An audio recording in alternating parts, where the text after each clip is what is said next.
My mom was part of the Kingdom Hearts 3 concert that happened. That's sick.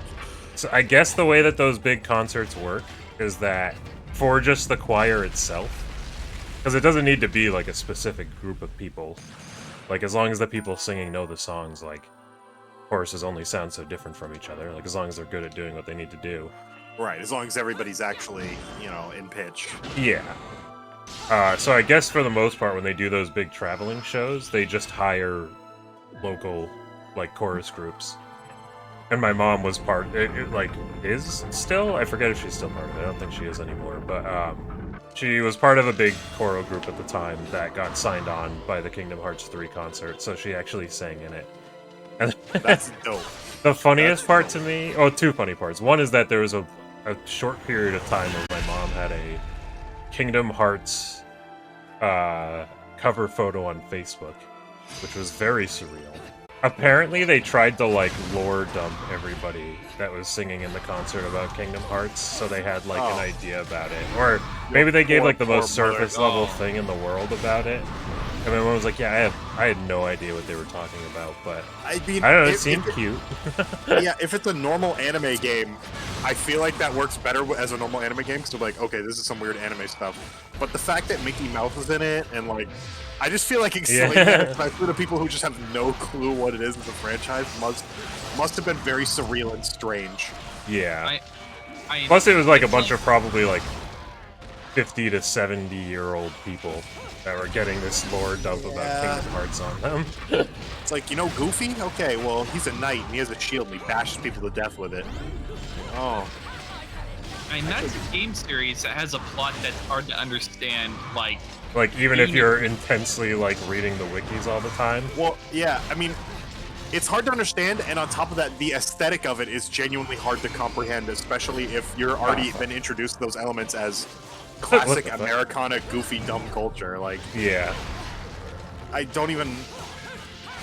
Like, on top of being confused, it's like, okay, can you explain that further? And it's like, literally... Whimsy, do you mean, like, Final Fantasy VII, like, concert? Yes, so I was actually going to get to that next, because I figured that would also be interesting to you. My mom didn't perform in that one, but I bought her tickets to it, and we went to it together. That's pretty awesome. Yeah, I figured that'd be, like, a cute way to, like, kind of include her in on, like, something more directly that I like as far as that kind of thing goes. Like, kind of bring our worlds together. Oh my god. Bring our worlds together a little bit. That's awesome. And it was an insanely good concert. I have a couple pictures from it I can send you. I mean, I learned a lot about the game considering I never played it. Yeah, the concert too was actually, like, very, very good. Like, basically it was just, like, the concert in front, and then, like, videos of, like, 7 remake cutscenes in the back. But they did an amazing job, like, pacing out all the cutscenes and the music, to the point where, even if you had never played the game before, you could follow the story pretty well. One thing... This is a rant that I've gone on to, like, friends before, just because it's, like, a game design thing I've generally thought about. Where, like... Just on the note of, like, RPGs as a genre and stuff like that. I kind of just... I can't think of too many situations, personally, where I think, like, RPG leveling mechanics and stuff are, like, a good thing in a game. I feel like in most games that I play, I'd rather just, like... I'd rather get more skills than more numbers. Because I feel like basically any like problem that a developer has, where like just kind of making the numbers bigger makes it easier, I would just rather that be something where I'm just getting, instead of in-game experience, like actual experience with the tools that I have. Which I think is why, like, this as a, like, these kind of games as a genre or something that appeal to me a lot, and like fighting games and stuff like that. Because I just kind of have more fun going against that skill ceiling than I do, like, I feel like in most RPGs the appeal is to kind of, like, get rewarded for planning things out and making the best decisions with your level up and stuff like that. And that's just, like, not the fun part of these kind of games for me. Or fun part of gaming in general, I guess. Which also means I am immune to mobile gaming. Because their numbers mean nothing to me. Yeah, I even think of stuff like how, like, a lot of open world games, even some of my favorite games, like Nier Automata, also made by Platinum, will do this thing where they'll, like, bar areas off to you because something is, like, too high of a level if you can't beat it. And I'd rather it be something where maybe I can't beat it because I don't have a tool yet. Like, maybe there's, like, a certain move or weapon or something like that. So I don't know. I've just kind of almost never liked level up things in video games. And even something like whenever I play a turn-based RPG or something, I've found that I have significantly more fun not planning anything out at all, and then just taking each boss battle as like, whatever I have at the time. That's what I gotta figure out, is figuring out how to beat it with the tools that I have. I find that more fun than being like, yeah, I got the best things ready for this boss battle. And now I can beat it super easily. I'd rather it be this weird, self-made puzzle of just whatever happened to happen while I played through the game. Even though Dark Souls is a really fun game, I was never super interested in living up aspect because I felt like I had to predict the future. Yeah. Yeah, exactly, too. It's either like, look up a guide, and that's another thing with a lot of games where it's like, even if you want to do the right thing, it's usually like a multiple playthroughs or look up a guide situation. That's why I'm just like, fuck it. If I'm gonna play a game that has these kind of systems, I'd rather the fun of it be that I'm just going with the flow and figuring out what just, what makes sense as I go along. That's probably part of the reason why, like, I feel comfortable, like, in furry communities, despite not myself being one, is because animation is basically, like, littered with furries, you know what I mean? I feel like that's technically what, like, mostly got me introduced to it, too. Like, I knew basically nothing about the fandom when I was growing up, other than people aggressively making fun of it because it was the 2000s, and the furries were not safe from that. It was real bad, actually. I mean, not that they don't still get a lot of hate today, but it was bad. Yeah, it definitely different back then, because, like, everybody was fucking hyper-aggressive back then. Yeah, I don't know. It's just used so heavily in, like, everything from games to anime, and, like, even though I wasn't, like, a huge anime fan, it was just so, like, hard to ignore. Yeah, I mean, I think we were part of the anime club at one point, right? Or were you part of that? I was, even though I was, like, part of the crowd that, like, basically turned it into a Smash club, though. Yeah, we never actually watch anime club. Yeah. Or we could just play video games. One thing that I think is honestly kind of interesting, at least about, like, my specific upbringing with, like, media and furry-adjacent stuff, is that, like, despite growing up with it and it being an extremely huge part of my life, I don't necessarily think that Sonic played, like, a particularly big part in, like, any furry thoughts at all. So what would you say the media that did inspire, like, your furriness, if you will? I honestly don't even know if it was anything, like, super specific as far as, like, a game or show or anything like... Oh, that was stupid. I'm trying to think of any, like, specific examples. I honestly think a lot of it was just getting, like, hit with random, like, big tail thoughts. Like, okay. Like, there would be, like, characters that would, like... They would just be, like, random anime characters or something that would have, like, big tails and, like, just, like... Just random little furryisms in general. Oh, wait, I know what I'm doing. And I'd be like, I don't actually care about this media at all, but that definitely does something to my brain. I wonder if Inuyasha was one of those. Yeah, I think it was. I don't think I've ever seen a full episode of the show, but it was also, like, again, like, kind of hard to ignore. Like, it was on Adult Swim, and if I ever stayed up and watched Adult Swim, like, it would be on the TV, and I'd be like, oh, that's cute and fun. You extra liking Star Fox? Yeah, see, that's a weird one. So, I think I, like, accidentally kind of sidestepped Star Fox, because the only Star Fox game that I grew up with was the original one, which is, like, the most that you see of the characters is their little headshots, and other than that, it's, like, polygonal, the most polygonal space shooter you've ever seen. Have you ever seen the original Star Fox? Yeah. It is, like, comically polygonal, because it was a 3D game on the SNES. Yeah, and they talk like Muppets. Yeah, they do, like, the boy, boy, boy, boy. I've never been much of a pinball person in general. I have, like, silly fun when there's, like, a machine at an arcade or something like that, but... Yeah, my dad turns out to be really good at pinball. Interesting. Yeah, I remember we were on vacation in like upstate New York, and there was a drive-in movie theater there, right? Yeah. And at the drive-in movie theater, like at where you get like the snacks and stuff, they had a pinball machine that was like baseball themed. And it looked kind of older. It didn't have all the bits and boops of newer machines. Yeah. But he managed to soft lock the game by beating it so well. Yeah, I feel like I've noticed before. Sometimes, like, older people are just, like, pretty well adept at the games that were more accessible to them at the time. Like, even if they don't totally understand how newer games are played, like, yeah, they can actually manage in pinball pretty well. They can manage in, like, Pac-Man pretty well. Yeah, and it makes sense. Like, I'm sure there's going to be a point in time where there are games that are just, like, inaccessible to us due to, like, our age or like, our familiarity with them, you know? You know, I think I've just mostly found that, like, the new...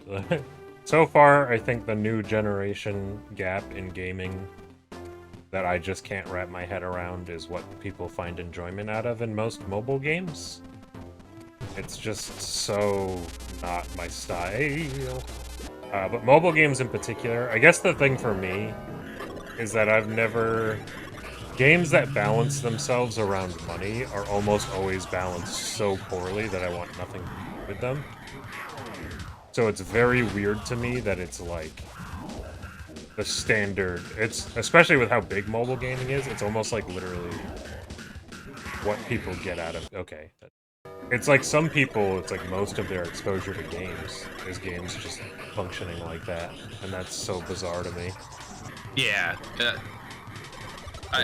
When it comes to mobile games for me, I think the most fun ones are the ones that are essentially like flash games where they're just meant to be little time wasters, you know what I mean? Yeah. And you don't have to pay.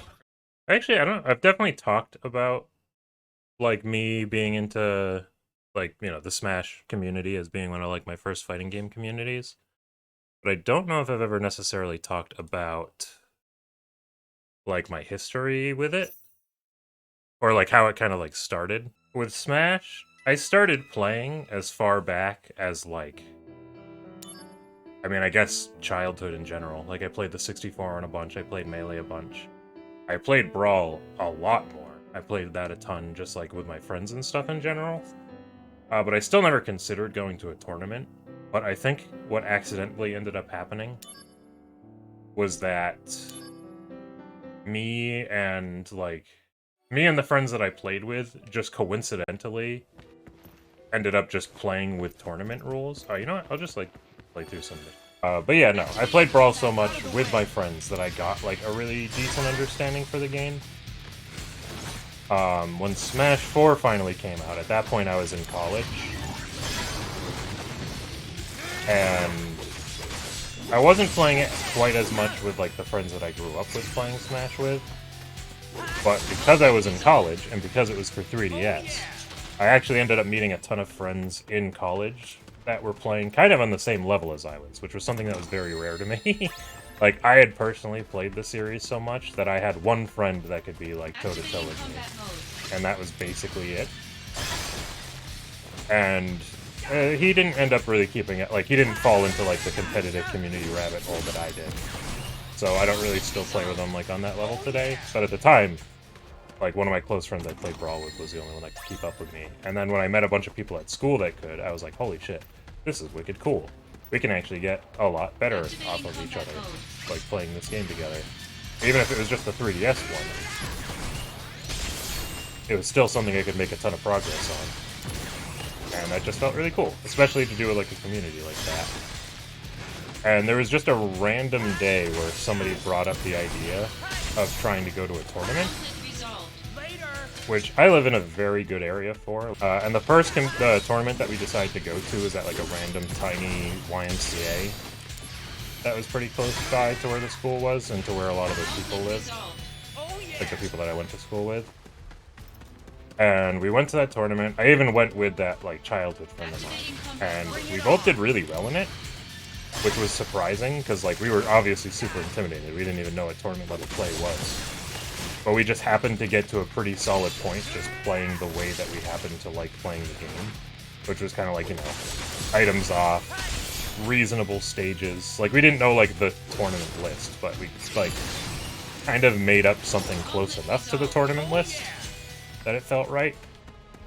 So then once we finally went to tournaments, we were like, oh yeah, of course, play on the not stupid stages. 1v1s, no items. This is awesome. So I want to say I got like second in singles, and then like me and my friend got like maybe even first in doubles. But after we went to that first tournament, and then me and my friends did surprisingly well at it, which was like a really cool feeling. We noticed that the person who was running it was like in a bit of a chaotic spot and clearly needed help. So me and my childhood friend were like, hey, do you like want any help cleaning up or running things or like calling out matches? Like we had never run a tournament before. We could just tell that the guy was struggling a little bit. They were like, do you want our help with stuff? And we ended up helping that day. And that person that we helped that was running that tournament is like still one of my closest friends to this day. And after that tournament, because it was being run out of a YMCA, like we ended up helping him running tournaments after that. And it ended up getting weird because it was a YMCA. They could only do non-profit stuff. So they couldn't actually do cash prizes. So they were like, oh, we could like give them gift cards or something. And then we were all like, that's not going to work. And then we started running tournaments out of a nearby comic shop. And we did that for like a really long time. On top of, after that, very regularly going to local tournaments. Because again, we're in the Boston area and there's a lot of them. I think there was a point in Smash 4's history where there was one every single day of the week. Or at least most days of the week. Including the ones that we were running. And then that just kind of slowed down more and more in time. But I still kept up playing Ultimate competitively. At least until the lockdown started, because I did not want to deal with Smash netcode. Who's my main? So, my main is Pac-Man, and always has been since Smash 4. Which was kind of hilarious, because in Smash 4 he was a comically bad character, but I was just so determined to play him, because I loved his weird-ass playstyle. And at this point, once Smash Ultimate came out, I got very rewarded for that. Because he went from being one of the worst characters in the game to one of the best by, like, a pretty wide margin. Like, he's not, like, the best character, but most top-level players consider him top 10 at least. And then I've also... In Smash 4, I played a decent amount of Fox, but was always noticeably better with Pac-Man, so I generally stuck with Pac-Man. And then in Smash Ultimate, I have been spending a bunch of time with Meta Knight, which is kind of ties back into why I was playing the Kirby Meta Knight mod thing. Because I just really love Meta Knight as a character, like, in general. And I've always wanted to play as him in Smash, but he was always, like... It's not that he wasn't good, but he was always very weird. Like, he kind of had, like, one game plan gimmick that you had to do with him. And that was all you were ever supposed to do with him. And I was like, I don't want to play a character like that, though. That's not very fun. Oh, and I'm back. And in Ultimate, he was, like, kind of like that, but not enough to be an issue. To be honest, I only played Melee regularly because I don't own a Switch. Yeah, it's... Funny enough, I actually, like, didn't own a Wii, despite how much Brawl I played. I actually just went over my friend's house that had Brawl so much that it, like, felt like I owned the game. It was, like, high school time, so it was easy to just, like, you know, spend an entire weekend at his house, because it's not like I was working or anything. I think he was working at the time, but like we could still very easily make time to just like throw a whole weekend away to a game like that. And then once Smash 4 came out, it like became my personality for a little bit there, so.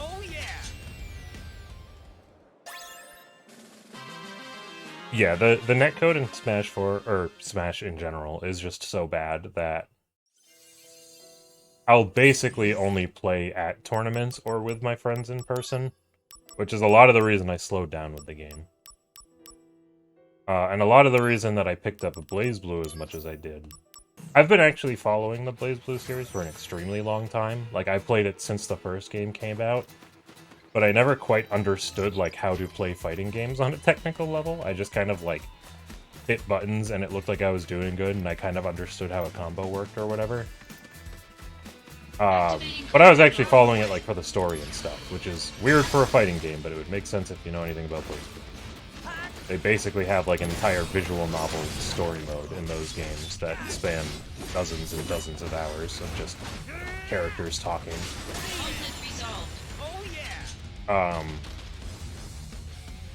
But I met somebody in the past decade who is now my roommate. At almost any time I refer to my roommate, I'm referring to him. Where he's been a pretty big part of the competitive community. And he, like, tried to get me more into it for a little while, which was fun. And, like, I did, you know, go to a handful of tournaments. I never did particularly well, because I didn't spend time, like, learning the game on a deeper level still. Like, I understood Smash a bit more, but I never quite understood, like, traditional fighters quite as much. But then the lockdowns happened, and he was completely out of work, so we just played a bunch, and he basically bullied all of my bad habits and taught me a bunch of good habits until I got a lot better at the game. And then just coincidentally that's when they started rolling out rollback netcode for all the Arc System Works games as well. So like, as soon as I finally got like pretty decent at the game and could go to like tournaments and stuff like that. Oh, thank you. But I've actually been doing pretty well with like the local BlazBlue stuff. Like obviously the scene's a heck of a lot smaller than Smash. The Smash scene around here is enormous. I think the biggest Smash tournament still regularly gets like at least 60 people going to it a week. And BlazBlue is like closer to like, I don't know, 6 to, oh, I'm about to die. I want to say like 6 to 10 people a week or like something in that range. But I mean, they're all like a really tight-knit group of people, and they're all really fun. I forget. How would you describe Hibiki's playstyle? So. Is he a character? I'm just using that term just because I remember it's a term. I don't know if it's actually accurate. Mid-show, not enough perfects. So yeah, he's Rushdown. So I put him into a category that I like to call. He has, or I don't necessarily have a name for the category, but what I like about his type of character is that he has a lot of actions. He can kind of just keep hitting buttons in a way that's like, you know, mashing with intent. You know, he can do all these weird like jumps and hops arounds in the air, so he has more air actions he can do. A lot of his attacks he can like hit multiple times and throw out like two one of them back to, or two of them back to back with each other, or I can just throw out one of them. So I can just kind of be like constantly annoying, constantly like hopping around, throwing out hitboxes. And I like those kind of characters. That's a lot of the reason that I really like playing as Meta Knight in Smash Ultimate as well. Because you can just kind of fly around and throw your silly little sword around everywhere, and occasionally try to get a really big attack in. I've basically come to realize that my archetype of characters is 1, characters like that, and 2, characters that have like very weird stage control. So like I like playing as Relius in this game, and I like playing as Pac-Man in Smash. Where it's not like a straight-up puppet character thing, where it feels like you're playing as like 2 characters at once. As much as it is that you can very easily have like 2 very overwhelming presences on the screen at once. Like you, and then the thing that you want to set up and be annoying with. And like coordinate with and like weave in and out of. Like that kind of stuff is super fun to me. I like either the feeling of having like a lot of freedom with what I can do with my moves, either from just the character having like not a ton of limitations to what they can do, or like not necessarily a ton of limitations, but like it's clearly like opened up from like what the game expects on a base level. Like characters can only jump twice in, you know, in a lot of fighting games, including Smash. But Meta Knight can jump a million times. Ibiki has a weird little hop thing and weird movement options and weird like, you know, clones that he can throw out, stuff like that. Can't remember if I've asked if we played Elden Rings or any of the Souls games. I think we might have talked about that before. I actually don't remember if you're the one that brought it up. It might not have been you. But I have not. And a lot of that is because they just kind of haven't grabbed my attention for a couple of reasons. One of those is actually a kind of a good segue from what I was literally just talking about. Obviously, I like action games like Devil May Cry, Bayonetta, excuse me, stuff like that. So I've played a ton of those. And just like me playing as Hibiki, one of the things that I like about those games is that they're so unrestricted with how you can move around and throw out attacks and stuff like that. Like, not that you don't have to be careful, but they tend to give you a lot of freedom with how you can move around and constantly move and constantly throw out really, like, useful attacks all the time. And as an action game, like, the Souls-like games are almost literally intentionally the opposite of that. In a way that's cool, but in a way that doesn't, like, personally appeal to me. I still think you should try the first Dark Souls. I have a personal bias towards the first Dark Souls game, so I like highly recommend it, even if it does suffer from that issue very specifically. Yeah. You know? But I just like the plot and the world of the first Dark Souls, and I think it's a cleaner package for the themes than the other ones. Yeah. I haven't played Bloodborne. I've heard really good things about it. Yeah, Bloodborne is the one that stood out to me the most. For, like, the setting and stuff. Oh, that was the other thing, I guess, before I get too distracted. The setting is also something that, like, on paper doesn't interest me as a person. I'm just not, like, a big fan of, like, the generic fantasy setting type stuff. Like, not that it's, like, generic, I'm sure. Like, as far as, like, digging into, like, the lore and stuff like that.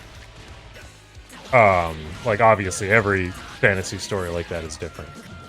But you know the vibes that I'm talking about. Like, what's up? I know the vibes you're talking about. I think once you play it, I never got the sense of generic fantasy from, you know, even though it does have, like, knights and people in armor and dragons in and theory. Spells and Yeah. Like, those are all the kind of things that on a surface level I'm like, that's just not really my thing. Yeah, even though it has all of those ingredients, it ends up looking so drastically different. The vibes are so drastically different that it never feels like a Sword and Board Knight game to me. You know what I mean? Yeah. And like especially once you start hitting places like Orlando, yes. Like, once you start hitting those places, I think you'll see what I mean. Yeah. Yeah, let me know if you ever want to play it or want me to gift it to you on Steam or something, you know? I got 25th Pokemon Elite Trainer Box from Buddy and I'm opening it today. Oh, that's fun. I did the same thing that I do every single time I get into Pokemon cards, which is that I really, really get into them for, like, basically one rotation. Can I just not? But yeah, I'll get, like, super duper into Pokemon cards for a little while, and it'll be really fun. And then the competitive formats that they use for the game cycle out old packs, which usually means I get really, really attached to using a deck, and then the deck isn't valid anymore. And then I just lose all my motivation and I stop playing. That's what happened to me. Yeah. I'm sorry I got your I think I boyfriend lasted a addicted to third Pokemon cycle and cards. I was like, I can't do this anymore. Yeah. Thankfully, they have more value than just playing with them because they're adorable cards of Pokemon. Or, I only even did 3 because I was getting free cards. Yeah, oh yeah, that's true. You didn't even have to pay for them at the time. I was gonna say, like, it helps that I don't pay for my own cards. Yeah. And Nelson makes the paying decks for the for me. cards. Yeah. I mean, and even when I was playing the online one, where, like, the cards are a lot closer to free. It's like But most of the packs were in the range of like 25 to 30 cents each, as opposed to like, you know, like $4 or $5. Mm-hmm. That said, I really like the Pokemon trading card game. The thing that annoys me with it, I guess, is that because of the way that the power creep is in that game, it's not even just a competitive thing to be like, oh, I'll just play with my old cards. It's like, also those old cards are borderline worthless after a while. Mm-hmm. Like, I still have my deck that was like actually a pretty competent deck in 2009, or whenever the hell I used it. But now the damage is like a quarter of what it should be to do anything even remotely viable against new cards. Mm-hmm. Like, it was like, wow, I can do 70 damage on 1 energy? That's insane. And now you can do like 200 in like 2 energy, or more, depending on what the hell cards you're using. What? Box fog. Allow the wearer to transform into an invisible box at random? Yep. You can't be fucking serious. What? Pretty cool, huh? What the fuck would that be used for? Pretty cool. You're just... You randomly turn into a box. You don't even control it? Nope. And also you slide around a ton when it happens. So if you're near a ledge, you can just like yeet yourself off the ledge. Like I just did. Oh, no. Yeah. I don't know why you'd ever use it. Alright. My hope is that if I keep jumping randomly and it slams down... No, it doesn't even count for that. I legitimately have no idea what this power would be used for. I have to go back to to... look cute. That's all it's there for. But then it doesn't... Eventually you don't look cute. Well, you can't have too much of a good thing. We're going out with a bang. Oh my gosh. Oh, fucking... Okay, never mind. We don't have Box Fox. You tried. Good lord. In my experience, I guess for like it's a bit of a story time with this game. My experience with the original RE4 growing up is weird, because I never played it... Oh, that's gonna hit me. No, it's not. I never played it growing up, but I was exposed to it pretty much constantly. We're basically... I had 2 friends, one of which being Josh, in particular, that like played it kind of non-stop when it originally came out. And I saw a lot of it in bits and pieces, so like I think I like before I ever played it, I had seen most of the more iconic moments from it. So I had this interesting experience the first time I ever actually played through it, where it was both extremely nostalgic, and also I was playing like one of the best games ever for the first time. And it was kind of surreal. I don't think there's ever going to be another game that I play through like that, where I've just like... I have a ton of positive nostalgia for it, but then also haven't played it, so playing it is an extremely fresh experience. But yeah, there's definitely a phase. I mean, there was probably a phase where like everybody was obsessed with that game because it was really good, especially for the time it came out. But we used to do stuff like... I remember specifically, I think we used to do like a bunch of like pretend stuff because we were like pretty young at the time. Like I think maybe middle school when we were playing it. So it was like just old enough that we were like playing harder video games and having that kind of fun with them, but also just young enough that we were still like playing playground games and stuff. And I forget his name, the big guy with the claw, like the blind guy with the claw. We made up a game that we would play outside where one person would pretend to be one of those. And it was basically tag, where if you got tagged, you like were instantly out. But one person had to like keep their eyes shut while the other people had to like try to sneak around. I forget if the people that were sneaking around had like a goal, or if the goal was literally just not to get hit. It might have been to like tag them from behind or something. Like kind of like how he's got like the weak spot from behind when you play him or when you fight him in game. But that is some cute kid shit. That would honestly be unironically fun to play as an adult. Played Resident Evil 3 when you were a kid. The older ones must have been such a mood too, because older games were kind of like surreal in and of themselves sometimes. But yeah, no, I basically didn't touch the horror genre at all until I think 2014, 2015, something around then. I played Yume Nikki for the first time, which is another game that a lot of people barely even consider a horror game. But it's a very surrealist game with a lot of very like spooky, unnerving imagery in it. And that's kind of what opened my eyes to the whole like philosophy I have towards horror games now, which is like I don't play them to get scared. I play them because they're like spooky and pretty. Like the atmosphere in them is like in the atmosphere in good horror games is like out of this world, and that's more than enough reason to want to play a game. So I've never been a big fan of games that are like that lean into the scares significantly more.